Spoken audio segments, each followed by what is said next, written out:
నీటిలో పడ్డ ప్రతివాడు చనిపోరు, ఈత రాని వారు మాత్రమే చనిపోతారు. అలాగే సమస్యల్లో ఉన్న ప్రతివారు ఓడిపోరు. సమస్యలకు పరిష్కారం కోసం ప్రయత్నించకుండా సోమరితనంతో ఉన్నవారు మాత్రమే ఓడిపోతారు. తన బలహీనతలను గుర్తించలేని ఏ వ్యక్తి కూడా కీర్తి శిఖరాలకు అధిరోహించలేరు. కాలం అనేది నదిలోని ప్రవాహం లాంటిది. ఒక్కోసారి తాకిన నీటిని రెండవసారి తాకలేవు, ఎందుకంటే అది ఎవరి కోసం ఆగదు. నువ్వు నిర్లక్ష్యం చేసినప్పుడు కాదు, నిన్ను నిర్లక్ష్యం చేసినప్పుడు మనుషుల విలువ తెలుసుకుంటావు.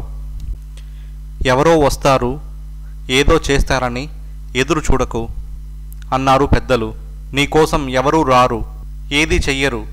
నీకోసం నువ్వు అనుకున్నది నువ్వే చెయ్యాలి. అది ప్రయత్నమైనా పోరాటమైనా సరే నువ్వే చెయ్యాలి.